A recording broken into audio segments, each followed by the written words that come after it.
마태복음 28장 11절로 15절입니다. 지난주에 이어서 이번 달에 계속 우리가 마태복음을 보고 있는데요. 부활신앙의 달이기 때문에 말씀을 다루고 있습니다. 자, 다 같이 함께 봉독하도록 하겠습니다.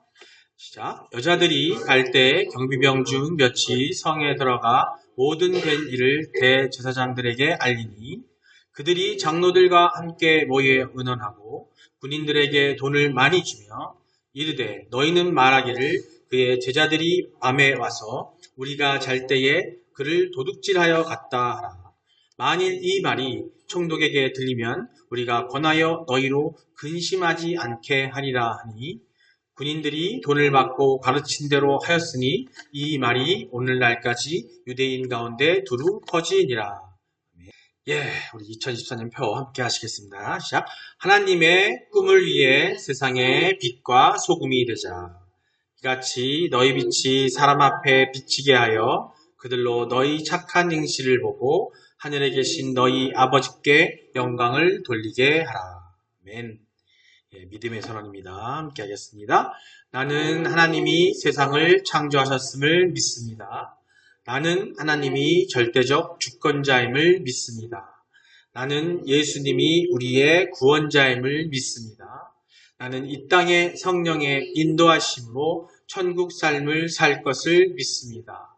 나는 이 믿음의 고백이 영원한 생명을 약속받은 것임을 믿습니다. 아멘. 할렐루야. 할렐루야 했는데 인사를 안 받으시고 아멘 안 하시나? 다 하셨나요? 하나님의 뜻 가운데 복 받는 여러분 되시길 주님으로 축원합니다. 서로 인사하겠습니다. 하나님 당신을 사랑하십니다. 예수님이 당신과 함께 계십니다. 성령님이 당신을 이끌어 주십니다. 그래서 당신의 삶은 잘 되고 있습니다. 할렐루야. 네. 오늘 말씀은 지난주에 이어서 우리가 마태복음 28장 11절 15절이에요. 예수님이 죽으시고 부활하시는 그 장면입니다. 오늘은요, 또 12절로 15절을 통해서 제목대로 거짓은 결코 진리를 이기지 못합니다. 하는 말씀으로 좀 말씀 나눌까 해요. 자, 우리가 11절, 또 12절, 15절 아니라 11절로 14절입니다. 할 건데요. 먼저 우리가 12절, 13절을 보면 사내들인 공회에 주님의 무덤을 지키던 경비병들로부터 주님의 부활에 대한 소식을 전해 듣고 그 군병들을 매수했어요. 사내들 공회에 있는 사람들이 주님을 시신을 주의 제자들이 훔쳐갔다는 거짓 소문을 퍼뜨리도록 했습니다. 그 이야기인데요. 다시 한번 보시겠습니다. 함께 읽겠습니다. 12절, 13절입니다. 시작. 그들이 장로들과 함께 모여 의논하고 군인들에게 돈을 많이 주며 이르되 너희는 말하기를 그의 제자들이 밤에 와서 우리가 잘 때에 그를 도둑질하여 갔다 하라. 그리하여 15절을 보면은 군병들이 거짓 소문을 퍼뜨리도록 했어요. 그래서 15절을 보시면은 군병이 거짓 소문을 하게 되는데 그 소문 퍼뜨린 그 마태복음에 기록될 당시까지의 유대인 가운데 이대로 다 퍼진 거예요. 그러니까 누가? 제자들이 예수님이 부활하셨는데도 불구하고 그걸 예수님이 시신을 훔쳐갔다. 이렇게 퍼뜨린 거죠. 이게 이제 나중까지도 이어지고요. 심지어는 지금까지 그런 얘기 했는데 15절 한번 다시 한번 읽겠습니다. 15절입니다. 시작. 군인들이 돈을 받고 가르친 대로 하여 있으니 이 말이 오늘날까지 유대인 가운데 두루 퍼지니라. 오늘날까지 유대인 가운데 두루 퍼졌답니다. 오늘날까지 거짓 이야기가. 사실 이 거짓 소문이 비단 초대교회죠. 그 당시 교회뿐만 아니라 지금까지도 많은 사람들로 그것이 사실로 믿게 하고 있어요. 그렇게 되어 있는 게 사실 많이 있습니다. 특히 그리고 유대 쪽, 이스라엘 쪽에 있는 유대인들도 그렇고요. 그렇게 알고 있는 사람도 많고 그렇게 생각하는 사람도 많다는 거죠. 오늘날 소위 신학자라고 하는 사람들 있죠. 신학을 연구하고 하는 사람들조차도 그 중에서도 주님의 부활 사건이 그냥 신화. 저번에 말씀드린 적이 있습니다만은 여러 가지 로마 신화, 그리스 신화처럼 그런 신화 이야기로 취급하는 경향이 있습니다. 아마 당시에도 많은 사람들이 군병들의 말을 진실로 받아들였던 것 같습니다. 그래서 이것만 보아도 거짓이 승리를 거두고 정말 진정한 진리가 패배한 것처럼, 진 것처럼 보일 수 있습니다. 하지만 사실 그건 정반대였어요. 주님의 부활에 대한 거짓 소문에도 불구하고 초대교회는 성령 강림 사건 이후에 폭발적으로 성장을 합니다. 부활에 대한 거짓, 또 오늘날 이르기까지 수를 헤아릴 수 없는 엄청난 사람들이 주님의 부활을 믿고 또 자신들도 그러한 부활에 동참하기를 소망하고 있습니다.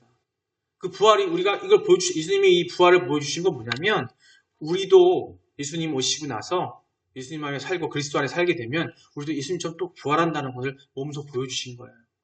우리는 분명히 부활합니다. 그래 믿으시길 원합니다. 여러분이 이 기독교 신앙을 가지시는 건요 다른 거 아니라고 말씀드렸죠. 그 부활이에요. 우리는 영원한 생명을 하나님께서 약속받았기 때문에 그걸로 하는 거지 단순히 이 예배당에 나와서 하나님 주여 주여 하면서 기도하면서 이 땅에 살면서 부를 영위하고 걱정하고 사는 거 이게 다가 아니에요. 그건 궁극적인 목적이 아닙니다. 세상에 어떤 다른 종교들을 놓고 볼 때 그들은 다 이 세상에서 뒹굴면서 여기서 내가 뭘 할까 하는 거지만 기독교 신앙만 유일하게 예수 그리스도가 오심으로 믿음으로 해서 우리에게 영원한 생명, 그 부활의 신앙을 오늘도 그걸 깨우치시길 원합니다. 여러분. 오늘날 이기까지요 수를 헤아릴 수 없는 엄청난 사람들이 주님의 부활 믿고 아까 말씀드린 믿고 있습니다. 맞습니다. 거짓은 결코 진리를 이길 수가 없습니다. 빛이 오면 어둠이 물러가기 마련이고요. 또 거짓은 진리 앞에 패배할 수밖에 없습니다. 손바닥으로 하늘을 쫙 가린다고 해서요. 그 태양빛이 가려지는 게 아니에요. 태양이 굴며 가렸다가도요. 태양이 없어지는 게 아니에요. 그냥 살짝 가려졌을 뿐입니다. 진리는 없어지는 게 아니라 곧 다시 드러나서 찬란한 빛을 발하듯이 진리라는 건요. 변할 수가 없습니다. 우리가 아무리 거짓으로 막고 거짓을 한다 할지라도 세상이 거짓이 난무한다 할지라도 언젠가 드러나는 게 찬란히 빛을 발하는 게 바로 진리입니다. 그러면 아무리 거짓이 달콤하게 유혹한다고 해도 과감히 배척하고 진리의 편에 서야 하겠습니다. 세상에서는요 거짓이 이기고 진리가 패하는 것처럼 보이는 일이 너무나 많아요. 내가 진리라고 생각하고 갔는데 거짓이 나보다 잘 사네. 왜? 세상 기준으로 갈 수밖에 없으니까. 그 세상에서 거짓이 이기고 진리가 패하듯이 보이는 일이 많지만 장차 주님이 심판날에는 모든 것이 사실 그대로 명백하게 드러날 거라는 겁니다. 진리 편에 선 자만이 최후의 승리를 거두며 영광에 들어가게 될 거라는 겁니다. 말씀 한번 보시겠습니다. 시편 7장 7절입니다. 자, 함께 읽겠습니다. 거짓을 행하는 자는 내 집안에 거주하지 못하며 거짓말하는 자는 내 목전에 서지 못하리로다. 아멘. 거짓을 행하는 자는 내 집안에 거주하지 못하며 그리스도 안에 거주하지 못하고요. 또 예수님이 오셔서 심판날 이후에 내 집안은 뭐냐면 천국이에요. 거기에 거주할 수 없다는 겁니다. 거짓말하는 자는 내 목전에 서지 못하려. 예수님 오셨을 때 우리는 거짓으로 살았다면 진실을 따르지 않았다면 그 앞에 설 수 없다는 겁니다. 잠언 말씀입니다. 12장 19절입니다. 함께 읽겠습니다. 진실한 입술은 영원히 보존되거니와 거짓 혀는 잠시 동안만 있을 뿐이니라. 아멘. 거듭 말씀드리지만 진실한 입술은요 영원히 보존됩니다. 그리고 거짓 혀는 잠시 동안이고 그것은 오래 갈 수가 없어요. 오늘 제가 이런 말씀을 드릴게요. 우리가 거짓이 있고 진실이 있잖아요. 진리가 있습니다. 진실 말고 진리를 말씀드리고 싶은데요. 하나님의 진리를 전하려고 한다면 우리에게는 거짓이 있으면 안 돼요. 우리가 어저께 식교제를 가지고 하면서 우리 성도님한테 얘기 들었어요. 우리가 그런 얘기 들었잖아요. 물어본다고 교회에 성도가 몇 명이나 있어. 막 물어본다고 그랬잖아요. 근데 다 그런 마음 가져요. 왜냐면은 우리 많아요. 50명 있어요. 몇 명 있어 얘기한다고 하잖아요. 근데 그거는 사실은 거짓이잖아요. 그렇죠? 그분들이 그렇게 얘기한다고 해서 이 교회에 올까요? 와도 그 거짓이 진실로 드러나는 순간 그게 또 민낯이 돼버리는 수가 있어요. 근데 제가 아까 광고 때도 일부러 우리 교단 얘기를 했습니다만 저희 교단 7,800여 개 되는 교회 중에서요 대형 교회가 없어요. 다들 어떤 목사님들이 많으시냐면 세상에서 망일도 하시고 건축일도 하시고 우리 집사님이 하신 일도 하시면서 그 사역을 하시면서 그 벌이하면서 그 작은 교회들을 이끌어가고 계신다는 거죠. 우리 작고하신 하나님께서 부르셔 오라하신 우리 김정일 목사님도 목사님 되신 후에 많은 세월을 그렇게 하시면서 교회를 이끌어 오셨어요. 근데 교회에는 성도들이 많지 않았습니다. 작았고 없을 때도 많았었어요. 근데 저는 돌이켜보면서 이 생각을 합니다. 많은 교회들을 제가 탐방해 가보지만 물론 대형 교회도 있어요. 제가 집사 시절에는 뭐 10,000명 되는 교회도 섬겨봤고요. 섬겨봤습니다. 근데 작은 교회가 그렇다면 작은 교회는 그 목사님들, 그 많은 목사님들을 왜 하나님께서 허락하시고 기름 부으셨을까요? 우리 김정일 목사님이 맺은 열매를 생각해보면 너무나 큰 거였습니다. 집사 시절부터 하나님 만나서 깨달음 받고 만나서 가정 복음화에 열심히 했고요. 또 하나님 뜻 가운데 기름 부음 받아 목사 안수 받으시고 교회를 개척하셔서 10여 년 넘게 목회 안수 하시다가 하나님 부르신 말 때가 됐으니까 하나님 부르셨겠죠. 너무나도 은혜롭게 또 하나님 부르셨어요. 근데 자, 그 결과를 어떤 열매를 맺힌다 보면요. 형제들 가운데 가족들 가운데 전도사가 나오고 저같이 목사가 나오고 또 많은 사람들이 하나님의 무당에 빠져 살던 사람이 하나님 불러 하나님 앞에 무릎 꿇고 회개하고 그리고 소천하셨고요. 그것만 해도 엄청나게 많은 숫자라는 어떻게 보면 진실된 하나님 만나는 사람들을 만들어냈다는 거죠. 근데 우리는 피상적으로 보이는 저번에도 설교에도 말씀드린 피상적인 게 중요한 게 아니라는 겁니다. 한 사람의 영혼이나 하나님 말씀하세요. 한 영혼에 집중하라고 말씀하십니다. 지금 저는요. 김정일 목사님뿐만 아니라 지금 많은 사실은 이 세상에 이 우리나라에 많은 교회들이 있습니다만 대형 교회만 있는 게 아니에요. 대형 교회 안에 3,000명 넘게 여기 이 춘천에서 큰 교회 많이 있습니다. 순복음교회 많이 있는데 3,000명, 2,000명 되는 교회가 있습니다만은 그 교회에 있는 그 성도들이 온전한 사람이 얼마일 거야 하면 사실 장담할 수 없어요. 성도 수가 많다고? 어떤 분 성도 수가 많으니까 우스갯소리로 성도 수가 많아서 목사님이 멋있어서 가신다고 했을 때 그분이 정말 하나님 보러 가는 게 아니잖아요. 성도님 그렇게 말씀하셨다면서 하나님 보러 가지고 교회가 정말 잘하신 거예요. 그게. 근데 50명은 아니고 앞으로는 정확히 말씀하세요. 우리는요 딱 몇 가정이냐면 하나, 둘, 셋, 넷, 5가정이에요. 그 가정이 각 가정이 많지는 않지만 5가정입니다. 5가정이 있지만 거기에서 우리 가정 한 사람 한 사람이 그 한 가정의 대표들이 하나님을 온전히 만나고 훈련받은 제자가 되고 하나님의 자녀가 되잖아요. 우리 김정일 목사님이 하신 것처럼 정말 진정한 하나님의 자녀가 만들어질 것이고 그게 하나님께서 목회자를 세우시는 가장 큰 이유라고 생각을 합니다. 또한 그렇다고 해서 뭐 큰 교회가 그 큰 교회는 큰 교회 나름대로의 또 상황이 필요하겠죠. 하지만 아무리 다수라 할지라도 거기에는 쭉정이들이 많을 수가 있어요. 쭉정이가 많은 경우에 교회를 흩으십니다. 지금 저희 신학교가 있는 교회가 자리가 있습니다. 그 교회가 200명이 넘던 교회였어요. 근데 그 교회가 잘 개척하셔서 성전 건축하고 예배당 건축하고 해가지고 교회가 200명까지 성도가 됐는데 불현듯 담임 목사님이 사고가 나게 하시고 다리를 못 쓰게 하시면서 예배를 인도하지 못하게 하는 그런 일이 일어났어요. 그거는 담임 목사님의 잘못뿐만 아니라 그 뒤로 봤더니 성도들의 분열이 있었어요, 안에서. 하나님 보겠다 예수님이 머리 대신 교회에 와서 예배드리겠다고 와서 하던 사람들이 그 안에서 분열이 일어난 거예요. 그러다 보니까 하나님께서 그냥 쉬시는 거예요. 그 교회가 없어졌어요. 그리고 그 자리에 지금 신학교가 들어가 있습니다. 이런 일들이 너무나 많아요. 그게 뭐냐면 수적으로 많다고 해서 온전한 것은 아닙니다. 또 물론 수적으로 많은 교회에 부응하면서 온전한 교회들이 있다는 가든 얘기는 그만큼 역할을 할 수가 있습니다. 또 그런 교회들이 또 아직 자립하지 못하고 하는 교회. 하지만 저는 김정일 목사님이 이 교회에 이끄시면서 제가 또 여기 오게 되면서 저는 감사한 건 뭐냐면 비록 저희가 다른 교회들이 하는 11시 주일 예배를 못하고 있지만 감사한 건 뭐냐면 저는 이렇게 감사하고 있는 게 뭐냐면 다른 목사님들 있잖아요. 지금도 주중에는 망치질하러 다니시고 자동차에서 고치시는 분도 계시고 뚝딱거리며 다니시면서 하시면 일용직으로 하시면서 인도하세요. 근데 저는 주의 일 감당하면서 또 한 교회도 섬기고 또 이 교회에서 담임 목사로도 할 수 있게 하시면 너무나 감사드려요. 그리고 저한테 그만큼의 달란트 주셔서 또 아이들, 청소년들을 또 말씀을 전하는 또 사역을 하면서 그 아이들에게 가르치면서 그 안에서 많은 것들을 주시기 때문에 재정적으로도 풍족히 넘치진 않지만 우리가 움직여갈 수 있는 만큼 허락해 주신다는 게 너무 감사하다는 거죠. 중요한 건 여기 계신 여러분 한 분 한 분이 거짓 없는 진리 가운데서 하나님의 올바른 자녀로 성장해 나가시고 훈련받는 게 중요한 겁니다. 여러분이 그렇게 되시면요, 그분들이 물어보지도 않아요.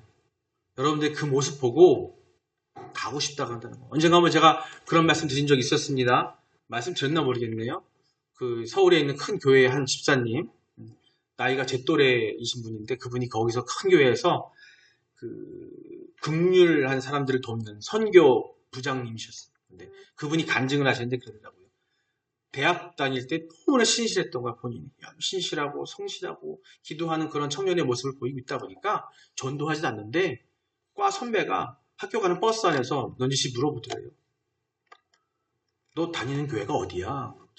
형 교회 나가게요? 하나님 믿게요? 그랬더니 너랑 많이 다녀봤는데 네가 다니는 교회가 있다고 한다면 한번 가보고 싶어. 이렇게 얘기하더라는 거죠. 그러면서 그분이 간증하시면서 이제 CBS 라디오에서 났던 간증이에요. 하지만 하는 말이에요. 자기가 전도도 해봤지만 자기는 나가서 하나님 믿으세요 전도한 적이 없대요. 그 오랜 세월을. 그래서 많은 사람들이 전도돼 왔다 갔다. 근데 그게 뭐였냐면 자기의 모습을 보고 감사하게 하나님이 허락하셔서 그 모습을 보고 물어보더래요. 그래서 그러면 교회 갑시다 끌고 왔다라는 거죠. 그게 제일 가장 바람직한 전도 방법이에요. 또 어떤 경우에는 한 목사님이 이런 얘기 하시더라고요. 한 목사님이 간증하신 목사님, 은퇴하신 목사님이신데 당신이 거의 40년을 목회를 했는데 직접 나가서 전도를 해본 게 딱 성도 한 명이래요. 그래서 그 성도 한 분한테 열심히 말씀을 전하고 양을 길렀더니 자기는 전도 나가지 않아도 성도분들이 그 향기에 넘쳐서 막 부흥하더래요. 나중에 3,000명이 넘는 교회가 됐고 단단한 교회가 돼서 그 교회를 다른 목회자한테 넘겨주고 또 개척하러 다니는 그런 사역하셨다고 하십니다. 가장 아름답고 하나님이 원하시는 사역이고요. 여기 초대교회에 나오는 이 12제자들이 또 나오는데 그 12제자들이 예수님의 사명 받들어서 전도 선교 여행을 나갑니다. 다들. 그 대표적인 사람들이 바울 선교사가 있고 그죠? 예? 사역자가 있고 또 베드로로 시작해서 또 요한까지 마지막까지 있는 그들이 다 전도를 하다 합니다. 저는 목회하면서 하기로 마음먹고 하나님 받으면서 그 생각을 했어요. 사실 선교사를 하고 싶었는데 근데 우리가 흔히 알고 있는 선교사는 뭐 해외로 나가야 된다고 생각하잖아요. 근데 지금 이게 선교사라고 생각합니다. 이 봄내 꿈의 교회를 만들어서 여기서 와서 하나님이 주신 곳에서 사역하고 또 기도하고 또 사역자를 세우고 여기서 또 제가 또 있으면서 또 사역자를 만들어내고 제자를 만들어내고 여기서 또 목사도 나오고 전도사 나오고 또 훌륭한 성도분들이 나오고 장로님 나오고 그렇게 만들어져서 온전한 분이 나와야 되겠죠. 근데 그 바탕의 기준은 오늘 말씀을 전한 것처럼 우리는 거짓은 아닙니다. 있는 그대로 진리를 전하는 우리들이 사소한 것 때문에 그게 두려움이에요. 두려워하지 마세요. 여기 한 분이 계실지라도 하나님의 말씀은 계시고 예수님 항상 계십니다. 목사가 혼자 앉아 무릎 꿇고 있을지라도 일어납니다. 때가 되면 하나님께서 채워주실 거고요. 그 채워줌이 한 사람이라 할지라도 그 진리가 온전히 전해져야지 어쩌면 이 공간은 이 예배당은 몇 명일지는 우리가 가늠할 수 없어요. 다만 우리 기도할 뿐입니다. 우리가 지금 기도하고 있지 않습니까? 장로 한 분, 그죠? 집사 7명, 그리고 12개의 구역, 153가정이라고 했어요. 그거 이루어지려면요, 예배당 옮겨야 돼요. 그거 이루어지려면 예배당 옮겨야 되거든요. 153가정이면 엄청난 수가 일어나는 건데, 그걸 3년을 하겠다고 제가 지금 기도하고 있는 거예요. 근데 그 기도에 동참해 주시고 딴 거 하라는 거 아닙니다. 무슨 뭐 헌금 많이 해가지고 그거 아무 소용 없어요. 여러분이 신앙의 말씀 안에 곧게 서셔야 되고요. 말씀 전할 때 말씀에 담겨지셔야 되고요. 진리의 말씀을 듣고 거짓으로 풀어줘서는 안 된다는 겁니다. 오늘 말씀의 제목이 그거예요. 하나님이 주신 이 진리의 말씀, 예수님이 부활하신 그 사실을 이 사람들은 이 공회당에 있는 이 사람들은요 하나님의 말씀을 듣고 산다는 사람인데 이 사람들 올바르지 않은 사람들이죠. 이 사람들이 하나님을 모르는 사람들이 아닌 거죠. 하지만 예수님이 무슨 두려워서 거짓말을 행하는 거거든요. 우리는 그러면 안 된다는 겁니다. 진리의 말씀을 듣고 왜 거짓을 할 필요 없죠. 두려워하지 마십시오. 두려워하지 마시고요. 있는 그대로 말씀하시면 돼요. 우리 예배당에 정말 은혜 많이 받는 5가정이 있다. 은혜 받고 있다. 나는 행복하다. 감사하다. 근데 얼굴은 안 감사해. 말로만 얘기하면 안 되겠죠. 자, 그런 것들에 신경을 쓰지 마시고 신경 쓰지 마세요. 축가가 나오는데 어디서?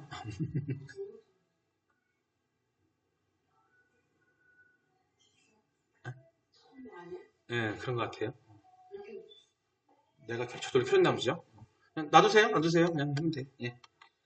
자, 오늘 말씀 마무리하겠습니다. 제가 오늘 말씀을 이렇게 이어가려고 했던 게 아니었는데 주시더라고요. 우리가 거짓은 필요 없습니다.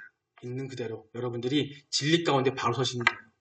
여기에서 나온 이 인도자들이나 또 여기에서 거짓한 그 군병들이나 그걸 종용했던 이들이 이 공회에 있던 이들이 율법주의자들이 했던 것이 중요한 게 아니라 우리는 있는 걸 정했던 것처럼 우리의 있는 그대로 정하고 중요한 건 나 각자 한 사람이 하나님의 진리 가운데 얼만큼 은혜로운지 감사하고 있는지 그러려면 어떻게 해야 돼요? 여기 계신 분들이 은혜와 진리 가운데 바로 서셔야 돼요. 그걸로 노력하시고 기도하시면 됩니다. 그러면 그걸로 하나님은 더 만족하시고 행복해 하실 거고 좋아하실 거예요. 중요한 건요. 여기 계신 한 분 한 분이 여기 머리 대신 예수 그리스도가 계신 이 예배당에서 하나님을 만나잖아요. 그걸로 엄청난 빛입니다. 근데 여기 계신 분들 중에서 어느 한 분이라도 그 빛을 못 보신다면 그 만남이 없다면 그걸로 슬퍼하실 거라는 거죠. 저도 그게 가슴이 아픈 거죠. 집중하셔야 돼요. 방해하잖아요. 예배당인데 갑자기 뭉뚱하게 막 나오기도 하고 소리 나고 하잖아요. 근데 신경 쓰지 마세요. 지금 지나가는 오토바이도 소리 들리고 그런 거 다 따지려고 할 것 같으면 완전히 방음시설에다 엄청나게 좋은 예배당을 만들어서 해야 되는데 제가 며칠 전 아침 묵상 예화 우리 성도님 기억하시죠? 그때 답장 우리 교회는 안 그러 지어 하셨는데 거기에 그 나오냐 예화에 뭐가 나와요. 어떤 성도님 싫어합니다 이거. 13번이나 교회를 옮기신 그 분이 있어요. 우리 집사님도 봤죠 그거. 모양 준 거. 그게 뭐였냐면요. 첫 번째가 뭐였냐면요. 은혜 받았지만 헌금을 강조하고 너무 많이 얘기해서 안 간대. 옮겼대 딴 데. 그분이. 또 은혜가 되긴 했는데 목사님이 독재하는 것 같아서 그 교회가 싫어가지고 또 옮겼대. 또 설교는 도무지 은혜가 안 되고 너무 길어서 몸소리가 쳐져가지고 옮겼대요. 또 세 번째로 옮긴 게 교회가 너무 커서 사랑이 없고 누구가 누군지 몰라서 곤란하더라는 것입니다. 또 5번째 온 교회는 사모님이 돈놀이를 하기 때문에 틀려먹었대요. 그래가지고 옮겼답니다. 또 6번째로 옮긴 게 뭐냐면 교회에서는 교인들이 막 싸움하기 때문에 그걸 도저히 못 봐주겠다고 또 옮겼어요. 또 7번째 교회는 목사님이 돈 많은 사람을 좋아해서 예쁜 사람만 좋아한다. 이거 나오네. 예쁜 사람 꺾고 목사님이 좋아한다네요. 그죠? 나와서 그래서 옮겼답니다. 7번째까지만 얘기 안 했죠. 제가. 13번째 와서 또 겨울에는 거 가서 은혜 받고 막 병도 고치고 했어요. 그분이 여자분인데. 본인이 병도 고치고 너무 아팠던 병도 고치고 경제적으로 어렵다는데 그게 막 부동산 팔리고 좋아졌단 말이에요. 그런데 뭐냐면 그 다음 주일에 갔다가 어떤 여집사님하고 싸워가지고 또 싸우는 바람에 또 나왔어요. 자, 이게 뭐냐면요. 중요한 거는 예수님 만나고 하나님 만나러 가서 거기서 진리된 건데 그런 여타 환경들은 생길 수밖에 없어요. 교회는요. 거듭 말씀드리지만 어떤 목사님 말씀하셨던 것처럼 이 교회는요. 영적 병을 치료하는 병원입니다. 병원. 근데 이 교회에 예배당에 오는 분들이 온전한 분이 얼마나 많겠어요. 다 아파서 오시는데. 실상 교회를 처음 찾으시고 하나님 찾으신 분들 중에서 막 은혜 돼가지고 부자가 속부가 세상의 부자가 천국에 들어가려면 낙타가 바늘기 들어가는 것보다 힘들다고 말했습니다. 그게 다 그 이유가 있는 거예요. 세상의 부자는요. 교회 안 와요. 하나님 안 찾아요. 다 이 교회에 오시는 분들은 몸과 마음이 또 정신적으로 아니면 역사로 아픈 분들이 오세요. 그러니 이 안에서 아무리 여긴 예배당이지 하나님 만나지만은 내가 만나지 못하면 누군가는 아직 못 만났기 때문에 부딪힐 수밖에 일이 생길 수밖에 없어요. 근데 우리가 그걸 보고 있다면 예배당에 남아있을 사람은 아무도 없습니다. 예배당에 남아있는 분들은요. 제가 오전에 섬기고 있는 교회 같은 경우에도 5년 전에 말씀드렸을 거예요. 5년 전에 문제가 발생을 해가지고 교회가 4분의 1 돼가지고 교회 3분의 1이 다 나갔어요. 근데 그 이유는 뭐냐면 여러 가지 갖가지 이유가 다 올라와요. 근데 목사님이 어떤 욕을 먹던 어떤 지탈 당하던 별일을 다 당하고 막 교회 유리창이 다 깨지고 그때 그 현장에 제가 있었어요. 우리 김사 전사님도 있었고요. 근데 그런 와중에서도 목사님이 딱 상대상에서 무릎 꿇고 얘기했습니다. 이 교회에 한 분이 남아있을 때까지라도 저는 이 교회를 안 떠납니다. 왜? 한 명의 양도 지켜야 되기 때문에. 하나님이 흔들어 놓으셨어요. 지금 결과적으로 봤을 때는 나가신 분들 있잖아요. 그분들의 신앙은 정말 바닥이었어요.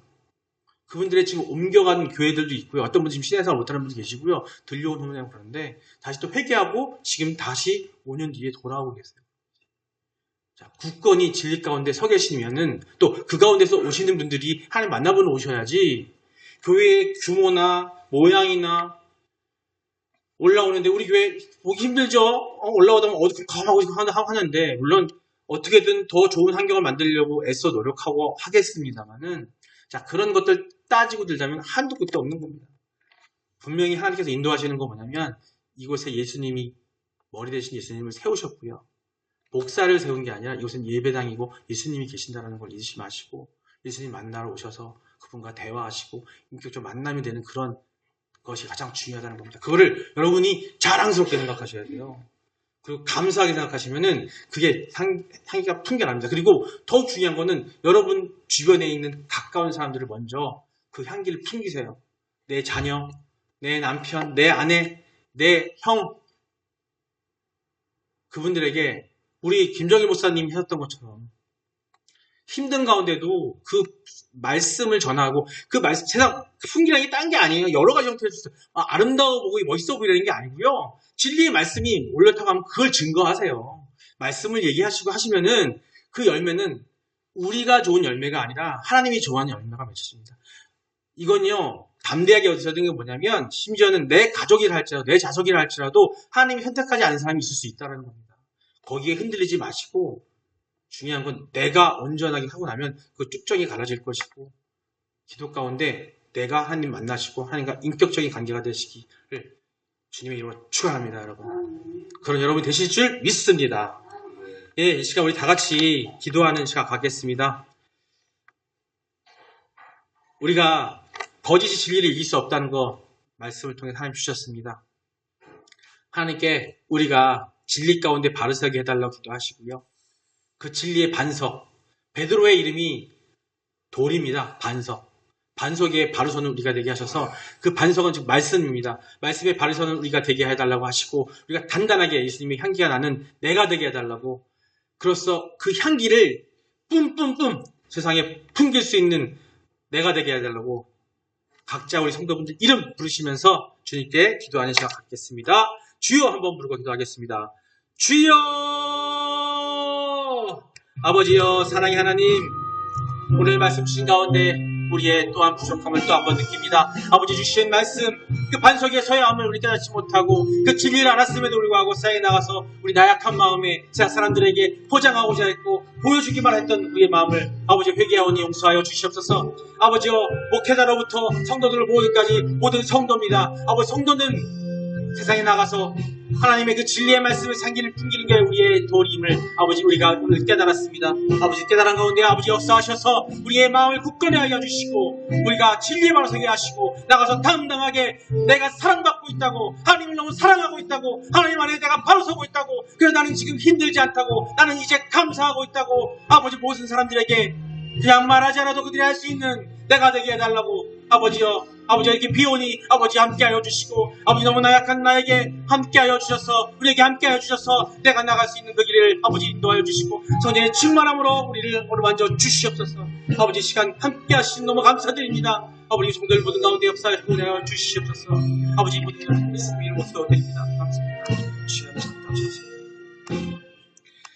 살아서 역사하시는 하나님 아버지 항상 우리와 함께하시고 우리 천지만물 창조하신 아버지시여 우리 너무나 부족하여 그 뜻을 알지 못하고 그 전능하심을 깨닫지 못할 때가 많습니다. 그 진리를 모를 때가 많습니다. 아버지, 예수님의 부활이 왜 보여줘야 했는지 우리 그 진리를 알지 못할 때가 많습니다. 하지만 지금 우리는 깨달았습니다. 그 깨달은 가운데 아버지 주시는 그 모든 것들, 그 진리를 우리가 받아서 우리 마음에 품고 감사함으로 기쁜 마음으로 세상에 나가서 전할 수 있는 그 모습을 보여줄 수 있는 우리가 되게 하여 주시옵소서. 우리 너무나 부족합니다. 하지만 하나님 붙들어 주신다면, 예수님 함께 동행해 주신다면, 성령님께서 이끌어 주신다면 우리는 못할 것이 없음을 믿습니다. 그런 마음으로 강하고 담대하게 나가는 우리가 되게 하여 주시고, 우리 부족한 가족일 줄 모르겠습니다. 세워주신 것들 풍족함하고 감사함을 가지고 세상에 나가서 진리를 말할 수 있는 우리 성도들 되게 하여 주시옵소서.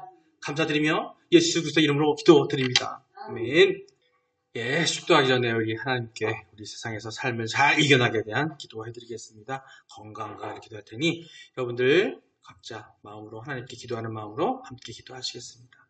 기도하겠습니다. 하늘에 계신 아버지시여, 저를 사랑하시어 우리를 사랑하시어 우리를 구원하시고 해방시키고자 당신의 아드님 우리 주 예수 그리스도를 이 세상에 보내주셨습니다. 그 보내주심에 너무나 감사합니다. 우리를 지키시고 회복시켜주시는 아버지의 권능과 은총에 의탁하나이다. 자애로우신 아버지 하나님이시여, 아버지의 치유의 손으로 지금 우리를 만져 주시옵소서. 아버지의 제 마음과 몸, 영혼과 정신이 쾌유를 원하오니 아버지여 그 쾌유를 허락하여 주시옵소서. 독생자 우리 예수 그리스도의 보혈의 피로 우리를 감싸 안아 주시옵소서. 우리 안에 있어서는 안 되는 것을 모두 없애 주시옵소서. 해롭고 비정상적인 세포 뿌리채 뽑아주시고 건강한 세포가 많아지도록 하여 주시옵소서. 아버지의 사랑의 불길이 우리의 온몸을 관통하고 치유하게 하시고 우리의 몸의 아픈 부위가 당신의 창조하신 그 기능대로 작동하도록 새롭게 만들어 주시옵소서. 예수님의 고귀한 성령의 힘으로 모든 염증을 없애시고 감염된 부위를 깨끗이 씻어 주시옵소서. 그로 우리에게 우리의 삶 가운데 아픈 고통과 힘듦과 정신에 묻은 아픈 병들을 치유할 수 있는 손길이 함께 할 수 있도록 찾게 해주시고 우리가 분별하는 지혜를 우리에게 허락하여 주시옵소서. 우리의 의식과 감정 그리고 우리의 마음의 가장 깊은 것까지 만져 주시옵소서. 우리의 존재 전체를 당신이 헌전하시고 사랑하시고 또 기쁨으로 평화로 가득 채워주시고 삶의 매 순간 우리가 당신께 더 가까이 나가게 하여 주시옵소서. 아버지 당신의 성령으로 우리를 가득 채우셔 우리가 당신의 일을 할 수 있게 하여 주시옵소서. 그리하여 우리의 삶이 당신의 거룩한 이름의 영광과 기쁨이 되게 하여 주시옵소서. 이 기도를 우리 주 예수 그리스도의 이름으로 기도드립니다. 축도하겠습니다. 이제는 우리 주 예수 그리스도의 넓으신 은혜와 하나님 아버지의 지극 무한하신 사랑하심과 성령님의 감동, 감화, 교통하심이 오늘 이 예배에 참석하여 거짓보다는 진리 가운데 바로 서기를 원하는 우리 성도들 머리 위에 또 그들의 가정과 삶의 터전 위에 이 나라와 이 세상 위에 지금부터 영원까지 함께 있을지어다. 아멘. 주님 감사합니다. 주님 감사합니다. 주님 감사합니다.